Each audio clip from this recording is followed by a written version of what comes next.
Ladies and gentlemen, once again, welcome to the Rogers Kekasungura YouTube channel. And we are really moving at a recommendable speed. And may God bless you, each and every person who is taking his personal time to make sure that Kakasungura is growing. May God bless you. Those who are supporting us financially, may God fill your cups and may you never lack. We pray success in your family. We pray success in your life. And we pray for success in your jobs. Ladies and gentlemen, back to the Kenyan politics, and I will be mixing Swahili and English in my analysis. Today, Miguna, the self-declared general, has arrived in Kenya, and he arrived at around 6 in the morning.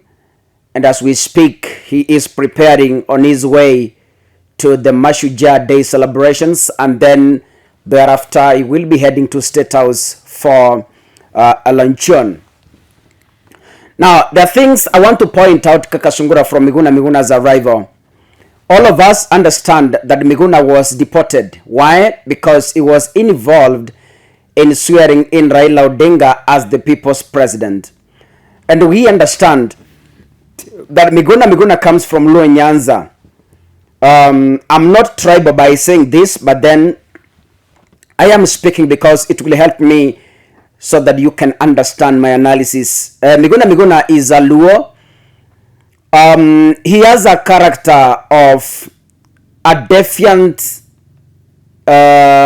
species, fearless and strong. Now, all along, Miguna turned against Raila Odinga because we remember he accused Raila Odinga of not helping him to come back in Kenya despite having a handshake with Uhuru Kenyatta.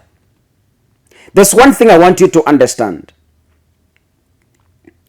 That Miguna is trying to fight his way out to take up the Luo Nyanza as the kingpin. Now, all along in Canada, he has been abusing Raila Odinga and Uhuru Kenyatta on social media. In several times, in thousands of posts he has made for the past 5 years, he has been abusing Raila Odinga as a conman. He has been abusing Uhuru Kenyatta as a despot. This is to please the people who support William Ruto. And Miguna came strongly supporting William Ruto because he knew that the only way for me to move out of Canada is to entice the incoming president so that I'm able to move out of here back to my motherland. Generally, I can say this. And this will come to pass. That Miguna supported William Ruto not because of, there is that willingness of supporting somebody, and there is that act of forcing yourself into somebody because you want some gain. So Miguna forced himself into William Ruto because he wanted to entice him so that he can travel back to Kenya. Now, Miguna's ambition is to take over Luo Nyanza, right? And there are factors to consider in this journey. One, Raila Odinga is not a person you can easily uproot from Luo Nyanza as people think. Raila is an institution. Raila is a working government. Ladies and gentlemen, this is not somebody you can just wake up in the morning and decide, okay, I want to tame Raila Odinga from Luo Nyanza politics. Not even Luo Nyanza, from Kenyan politics to be precise. So, there's something that Miguna should learn. Raila is not only a kingpin in Luo Nyanza. Raila is a kingpin in Kenya and beyond. He's a very respectable man in Kenya and outside Kenya. So if Miguna thinks that he's coming to uproot Raila Odinga, those are, I call them juvenile thinking and juvenile dreams. Ladies and gentlemen, Obado tried. Yes, Okoth Obado tried by supporting William Ruto. He tried so much. But where is he? Recently, Evans Kidero formed a party, and he appeared like, from his sentiments, he appeared like he is backbiting Raila Odinga so that he can take over. And you know what happened?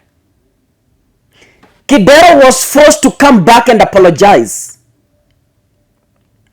Kidero was forced to come back and be clear to the public. He said, I am not here to fight Raila Odinga. I am not here to try and take over from Raila Odinga. I'm here to just build myself politically. He had to make it very clear. Raila is not a person who wake up in the morning and say, I want to tame this man. So Miguna thinks that he's coming to Kenya to tame Raila from... You know, I have seen several posts. He's saying that conman Raila Odinga should be prepared because I'm coming. So what? Who is Miguna? Miguna Luo Nyanza. You know, politics is far away from what you see on social media. Kwa ground vitu ni tofauti ndugu yangu. Social media is social, you can be an influencer on social media, but kwa ground you are nothing. And that's how politics works. There are two things that Miguna must do for him to be accepted. If the people who are patriotic to the core, to their own people, is the Luo community and the Kikuyu community. Hawa watu wakishika mwenzao mkono, that is it. The Luo Nyanza, they trust Raila Odinga than anyone else. If you're in Luo Nyanza and you ride on Raila Odinga's name, you just win an election. That's what Gladys Wanga did in Homa Bay. That is what James Orengo did in Siaya. That is what Oburu Odinga did. That's what Junet Mohammed did. You can never go against Raila and succeed. You will rarely succeed in Luo Nyanza. Though they are reforming, they're trying to reform. But let me say this. If there is a person who will turn against William Ruto, it's Miguna. Miguna is not a mind, is not a character to trust. For Miguna to be accepted in Luo Nyanza, he must disconnect himself from William Ruto, period. You know, the people from Luo Nyanza, and I'm specifically addressing Luo Nyanza because that is where Miguna is putting his focus. The people from Luo Nyanza and supporters of Raila Odinga believe that the 2020 election was compromised. It was rigged. The Luo Nyanza believe that Raila Odinga's victory was stolen by William Ruto. So when you associate yourself with William Ruto, they at some point they see you as a traitor. So Miguna is coming to Kenya as a traitor to supporters of Raila Odinga. Right? So for Miguna to just walk into the footsteps of Raila Odinga, first he must do a disconnection from William Ruto or from the Kenya Kwanza government. Those abuses he has been hurling to Raila Odinga, he must ask for forgiveness. Raila Odinga is a father to people. And when you abuse a father to the people, the children will not respect you. The children see you as a person without manners. Right?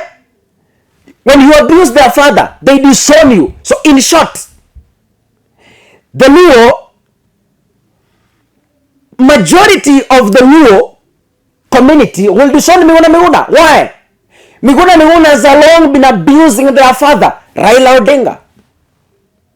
So for Miguna to succeed in breaking through the Luo Nyanza politics, there is one thing he must do, and this is not what we can, okay, how do I explain it?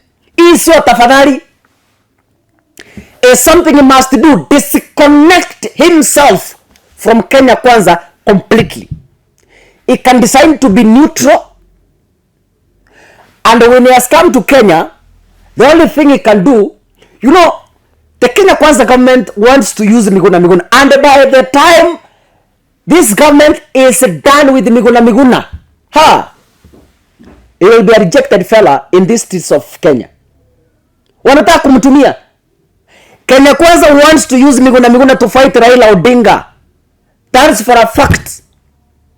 And if that is the motive, then Miguna Miguna will be disowned by his own people. He will never step in Luo Nyanza to hold a meeting. The intention of Kenya Kwanza removing red alerts and allowing Miguna into the country, they want to use him in countering Raila. But Miguna to Raila, anyway, we shall see how things go. Ladies and gentlemen, what next for Miguna now?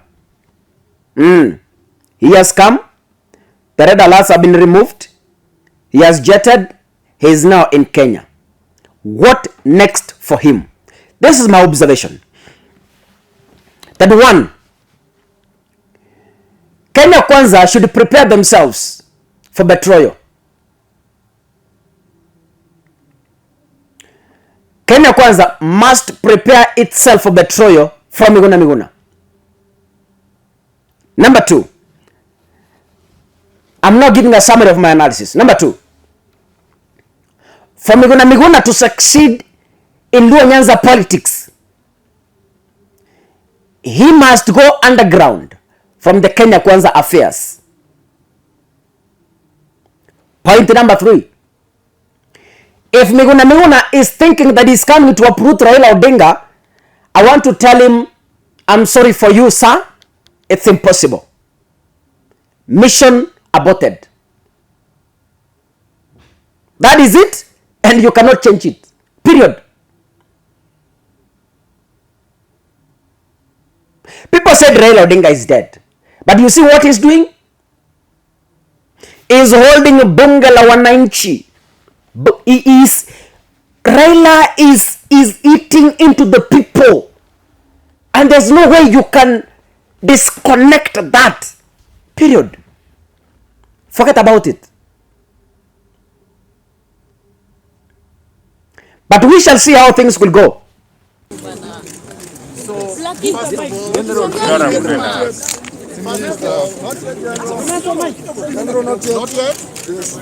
You're going to proceed. So can you give me just a minute? Yes, sir.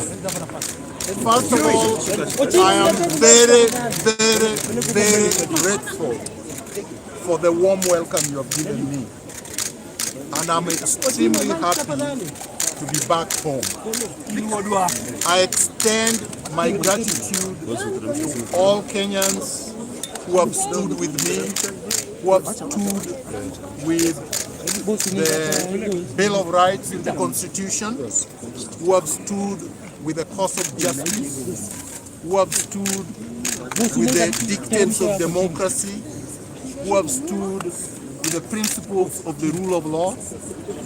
I would like to extend my gratitude to the judiciary that stood firm on the side of the rule of law. I must extend my gratitude to Kenyans that voted overwhelmingly for the Kenya Kwanza government, because that is central for me. Without this administration, I would not be back home.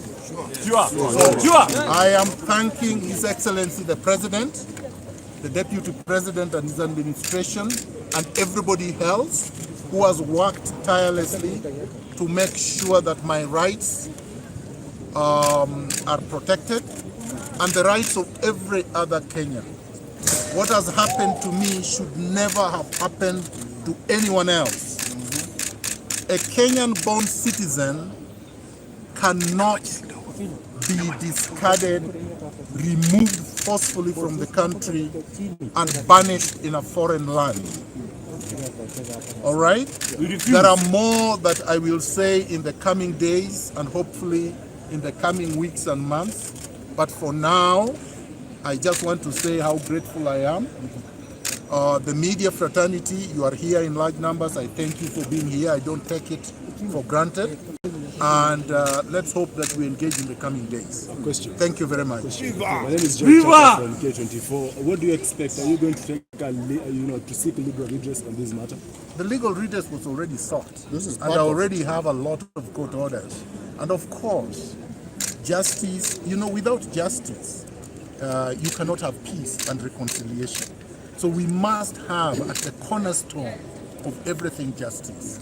So all those court orders that were accumulating and everybody was peeing on, they will be enforced. And there are many, many more other court orders to come. Yes. So no, these guys who behaved with impunity, the goons that were holding state at ransom, will be held to account. And will you take a position from the government if granted? That is an irrelevant question at this time. I have given my statement. It ends there. I will answer other questions at the right time. Thank you very much. By the time the Kenya Kwanza government is done using him, atakuwa takataka. Ladies and gentlemen, thank you for watching. Keep subscribing.